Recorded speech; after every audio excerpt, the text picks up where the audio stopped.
सारी बातें जो है आ गई हैं। मैं सिर्फ 2-3 मुख्य बातें जो मुझे लगता है कि फिर से बोलने की आवश्यकता वो बता देती हूँ। पहला तो इस बैठक का उद्देश्य, ये बैठक सामान्य रूप से नहीं किया जाता था, परंतु हमने ये बैठक करने का निर्णय लिया इस और इतना अर्ली, जैसे अभी एक बता रहे थे कि हम लोग अभी डिसाइड नहीं किए, फिर भी ये बैठक हो रही है। अर्ली बैठक करने का सिर्फ और सिर्फ एक उद्देश्य है कि कहीं पर भी कोई भी जुलूस निकल रहा है, 100 लोगों का निकल रहा हो, 500 लोगों का निकल रहा है, लाइसेंस अनिवार्य रूप से नहीं। आप जो है इसी हफ्ते 2-3 दिनों में अपने थाना प्रभारी को लाइसेंस के लिए अप्लाई कर दीजिए। लाइसेंस का फॉर्मेट है, आप थाना जाइएगा, लाइसेंस का फॉर्मेट आपको दिया जाएगा, उसमें सारे जानकारी भर के आप अप्लाई कर दीजिए। क्योंकि जैसे ही आप लाइसेंस ले लीजिएगा, प्रशासन आपके सहयोग के लिए खड़ा हो जाएगा। प्रशासन पूरे रूट का वेरीफाई कराएगा, प्रशासन पूरा फोर्स मजिस्ट्रेट वहाँ डिप्यूट करेगा। वहाँ पे अग्निशमन की ज़रूरत हो, फायर ब्रिगेड की ज़रूरत हो, एम्बुलेंस की ज़रूरत हो, किसी भी प्रकार की ज़रूरत हो तो हम लोग प्रोवाइड करेंगे। परंतु अगर आप लाइसेंस नहीं लेते हैं, आवाज़ आ रही है पीछे तक, तो अगर आप लाइसेंस नहीं लीजिएगा तो हमें जानकारी ही नहीं होगी। तो आप सभी लोग जो यहाँ उपस्थित हैं, आप सभी विक्रमगंज अनुमंडल के शांति समिति के सदस्य हैं। तो हमारी यही अपेक्षा है कि आप लोग अलग अलग प्रखंडों से आए हैं, आप सभी अपने प्रखंड के अभिभावक के रूप में हैं। तो वहाँ पर आप लोग को पता है कि कौन कौन लोग जुलूस निकालते हैं, छोटा जुलूस निकलता, बड़ा जुलूस। तो उन लोगों को जनरली रामनवमी के जुलूस में देखा जाता है कि युवाओं का जुलूस ज़्यादा होता है, युवाओं की संख्या अधिक होती है। तो उन लोगों को ये जानकारी दीजिए कि प्रशासन सहयोग के लिए लाइसेंस लीजिएगा तो हम सहयोग ही करेंगे, हम कोई रोक रुकावट नहीं करेंगे, हम आपके सहयोग के लिए उतरेंगे। तो इसीलिए पहला है कि लाइसेंस ज़रूर लें, और इसीलिए हम लोग इतना जल्दी ले रहे हैं। कल हम लोग डेहरी में भी करेंगे, फिर सासाराम में भी, ताकि लाइसेंस 100% हो जाए। ये सबसे पहला चीज़ है। माइक काम चालू है, हेलो, अब आवाज़ आ रही है ना।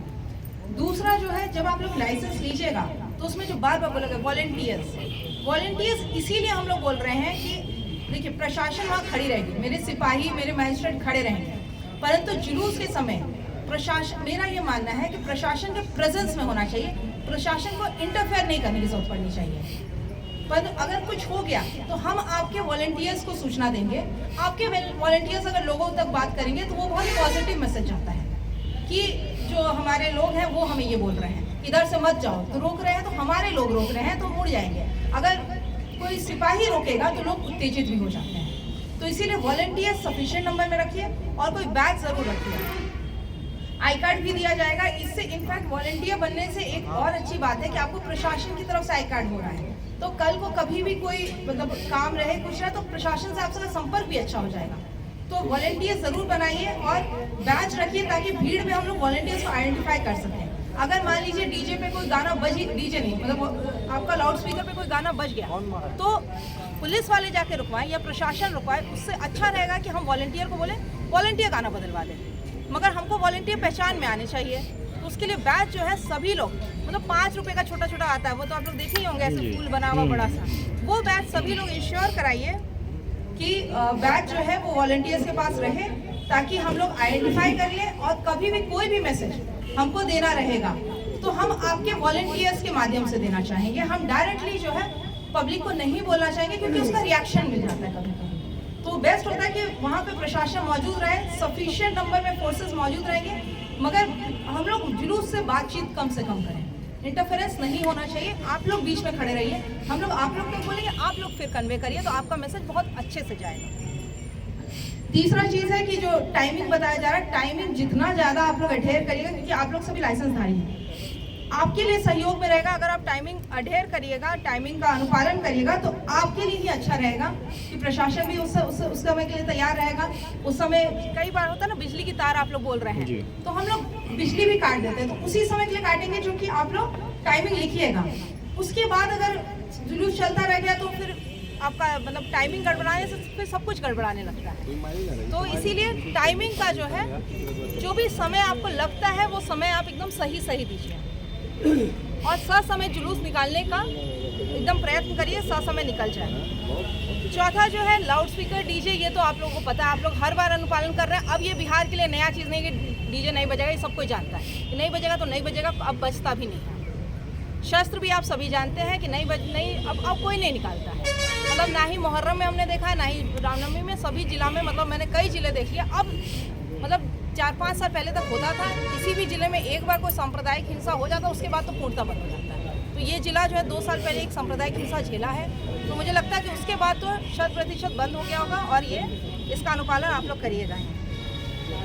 अच्छा, जो संवेदनशील जगह की बात हो रही है, जैसे विक्रमगंज में बोला जाता है काव नदी पुल के पास हो जाता है, या नासरीगंज में, आप सभी जानते हैं कि आपके प्रखंड का संवेदनशील जगह क्या है। और ये आप में से कई लोग बार बार बोले हैं कि आप लोग का प्रेजेंस बस वहाँ रहे। जो संवेदनशील जगह है वहाँ पे मेरी शांति समिति अगर खड़ी रहेगी तो वहाँ कभी कुछ नहीं होगा।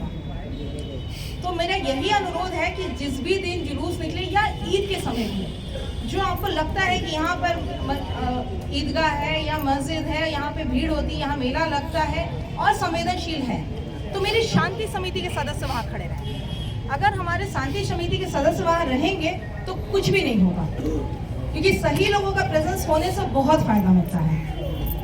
और जो सद्भावना समिति बनी है हर पंचायत में, वो सब भी मतलब जो भी संवेदनशील जगह आपको दिखती है वहाँ बस आप लोग का प्रेजेंस रहेगा तो कुछ भी नहीं होगा, कोई दिक्कत नहीं होगा। ये हमारे काम। तो ये आप लोग इंश्योर करिए कि अपना प्रेजेंस रखिए, और कहीं भी कोई भी आपको दिखता है कि सीरियस कुछ है तो हम लोग तक सूचना दीजिए। ये बैठक मेरी अध्यक्षता में इसलिए हो रही है ताकि आप लोग कॉन्फिडेंट रहिए कि आप लोग कोई सूचना देना हम तक इमीडिएटली दे दीजिए। हमको दीजिए, एसपी साहब को दीजिए, एडीएम साहब, डीडीसी साहब, एसडीओ साहब, एसडीपीओ साहब, किसी को भी जो इधर बैठे हैं, हम में से किसी एक को कम से कम सूचना दे दीजिए अगर कुछ भी होता है, ताकि हम इमीडिएटली रश करके वहाँ पहुँच पाएँ। अगर हम और आप पहुँच गए तो कोई घटना नहीं घटी। घटना तभी होती है जब हमें और आपको, जो सही लोग हैं, उनको पहुँचने में डिले होता है, तभी घटना घटती है। तो आप सभी से अनुरोध है कि अपना प्रेजेंट रहिए। जिस समय पर्व त्यौहार का मौसम